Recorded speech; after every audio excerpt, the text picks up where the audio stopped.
साथियों, भोर की उस घड़ी में एक अदृश्य शक्ति आपके कंधे को हल्के से झकझोरती है और आप अचानक जाग जाते हैं। क्या आपने कभी सोचा है कि ये संयोग है या भगवान का बुलावा? साथियों, आज मैं आपको एक ऐसे रहस्य से परिचित कराने जा रही हूँ जिसे जानने के बाद आप अपनी जिंदगी के सबसे बड़े चमत्कार को समझ पाएंगे।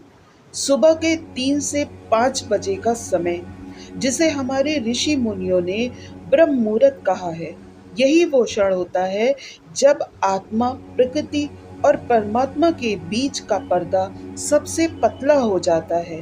अब आपको ये लगेगा कि ये सिर्फ धार्मिक मान्यता है, लेकिन सच तो ये है कि अध्यात्म और विज्ञान दोनों इसकी गवाही देते हैं। आज मैं आपको 3 चमत्कारिक घटनाएं, 3 ऋषियों के अनुभव और 3 वैज्ञानिक सच्चाइयां बताने वाली हूँ। और अंत में मैं आपको एक सरल उपाय भी बताऊंगी जिसे अपनाकर आप खुद इस शक्ति को अनुभव कर पाएंगे। पहली कहानी सुनाती हूँ वाल्मीकि ऋषि की। वो हर रोज, हर रात देर तक साधना करते और आश्चर्य की बात ये थी कि जैसे ही भोर का पहला पहर आता, वो बिना किसी अलार्म के जाग जाते थे। एक दिन उनके शिष्य ने पूछा, गुरुदेव, क्या आपको नींद कम आती है या आपको कोई चिंता सताती है जो हर दिन इतनी सुबह आप जाग जाते हैं? वाल्मीकि जी मुस्कुराए और बोले, नहीं पुत्र, ये कोई साधारण जागरण नहीं है, ये स्वयं ब्रह्मांड की पुकार है। भोर का समय वो घंटा है जब ब्रह्मांड अपने रहस्य मनुष्य के कानों में फुसफुसाता है। पर दुर्भाग्य ये है कि अधिकतर लोग उस समय गहरी नींद में सोए रहते हैं। अब विज्ञान क्या कहता है, मैं वो बताती हूँ। न्यूरोसाइंस के अनुसार 3 से 5 बजे के बीच दिमाग की थीटा वेव्स सबसे सक्रिय होती है। यही वेव्स गहरे ध्यान और क्रिएटिविटी का स्रोत होती है। यानी वो बात जिसे वाल्मीकि ने ब्रह्मांड की फुसफुसाहट कहा, आज की मॉडर्न साइकोलॉजी उसे सबकॉन्शियस अवेकिंग मानती है। दूसरी कहानी सुनाती हूँ मीराबाई की। राजमहल की राजकुमारी थी जो हर पल कृष्ण भक्ति में लीन रहती थी। इतिहास बताता है कि मीरा रोज भोर से पहले उठकर कृष्ण का भजन गाया करती थी। उनका विश्वास था कि भोर वो घड़ी है जब कान्हा अपने भक्त की आवाज सबसे पहले सुनते हैं। एक बार उनकी सखियों ने पूछा, मीरा, तुम इतनी जल्दी क्यों उठ जाती हो? बाकी तो सब सो रहे होते हैं। मीरा ने उत्तर दिया कि मैं जिस प्रेमी के घर में हूँ, क्या मैं सो सकती हूँ? भोर में उसकी बांसुरी की आवाज सुनाई देती है और मैं खिंचकर उठ जाती हूँ। अब साइंस क्या कहता है साथियों, वो मैं बताती हूँ। मेडिकल स्टडी कहती है कि सुबह 4 के आसपास का कॉर्टिसोल हार्मोन बढ़ने लगता है। ये वही हार्मोन है जो आपको फ्रेश और अलर्ट बनाता है।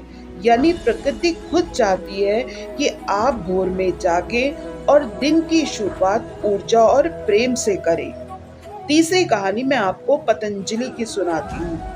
योग के जानक पतंजलि जी कहते हैं कि भोर का समय साधक के लिए सबसे उत्तम होता है, क्योंकि उस समय प्राण, वायु शुद्ध और मन निर्विकार होता है।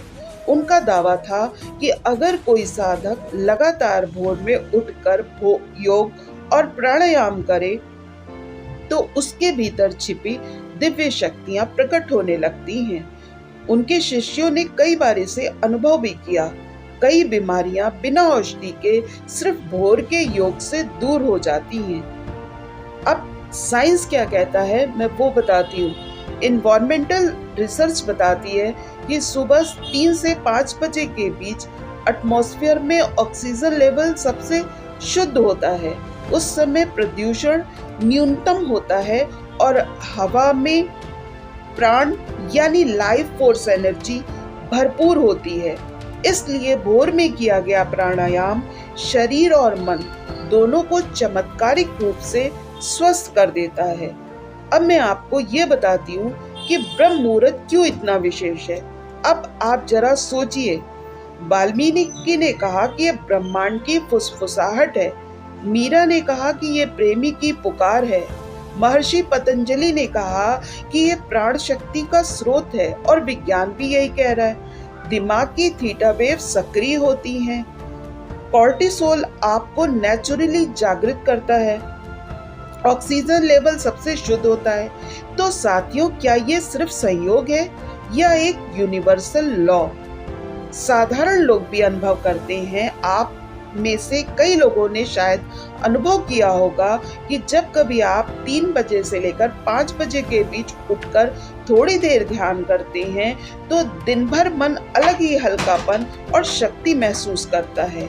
कई बार जीवन के बड़े निर्णयों का उत्तर भी भोर के उसी समय मिलता है, क्योंकि उस समय सबकॉन्शियस माइंड खुला होता है और ब्रह्मांड से जुड़ जाता है। शास्त्रों में क्या कहा गया है वो मैं बताती हूँ। महाभारत में भी उल्लेख है कि ब्रह्म मुहूर्ते उठे साधक को ज्ञान, बल और दीर्घायु प्राप्त होती है। चरक संहिता कहती है कि जो व्यक्ति प्रतिदिन भोर में उठता है उसकी आयु लंबी, बुद्धि तेज और शरीर रोग मुक्त होता है। यानी ये रहस्य केवल संतों का नहीं है, बल्कि आयुर्वेद और धर्म शास्त्रों का भी प्रमाणित तथ्य है। साधारण लोग भी अनुभव करते हैं। आप में से कई लोगों ने शायद अनुभव किया होगा कि जब कभी आप 3 बजे से लेकर 5 बजे के बीच उठकर थोड़ी देर ध्यान करते हैं तो दिन भर मन अलग ही हल्कापन और शक्ति महसूस करता है। कई बार जीवन के बड़े निर्णयों का उत्तर भी भोर के उसी समय मिलता है, क्योंकि उस समय सबकॉन्शियस माइंड खुला होता है और ब्रह्मांड से जुड़ जाता है। शास्त्रों में क्या कहा गया है वो मैं बताती हूँ। महाभारत में भी उल्लेख है कि ब्रह्म मुहूर्ते उठे साधक को ज्ञान, बल और दीर्घायु प्राप्त होती है। चरक संहिता कहती है कि जो व्यक्ति प्रतिदिन भोर में उठता है उसकी आयु लंबी, बुद्धि तेज और शरीर रोग मुक्त होता है। यानी ये रहस्य केवल संतों का नहीं है, बल्कि आयुर्वेद और धर्म शास्त्रों का भी प्रमाणित तथ्य है। संतों ने कहा कि ये भगवान की पुकार है। शास्त्रों ने कहा कि यह आत्मा को पवित्र करने का समय है। विज्ञान ने कहा कि दिमाग और शरीर की नेचुरल अवेकिंग है। जब तीनों दिशाएं, धर्म, विज्ञान और अनुभव एक ही बात कहें तो समझ लीजिए कि ये कोई अंधविश्वास नहीं है, बल्कि सच्चाई है।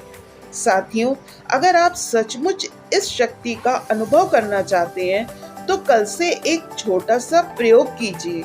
रात को सोने से पहले मन में संकल्प लीजिए कि मैं ब्रह्म मुहूर्त में जागूंगा। दूसरा अलार्म की जरूरत नहीं है, आपका सबकॉन्शियस आपको खुद जगा देगा। तीसरा, जागने के बाद पहले 3 मिनट मौन रहें और अपनी सांसों को देखें। चौथा, फिर 3 मिनट में भगवान का नाम लें। पांचवा, और अगले 3 मिनट अपने सपनों या लक्ष्यों की कल्पना करें और आप देखेंगे कि आपके भीतर दिन भर ऊर्जा, शांति और एक अजीब आत्मविश्वास भरा रहेगा। साथियों, भोर की वो घड़ी केवल सूरज को जगाने की नहीं है, बल्कि आपके भीतर सोई हुई चेतना को जगाने की है।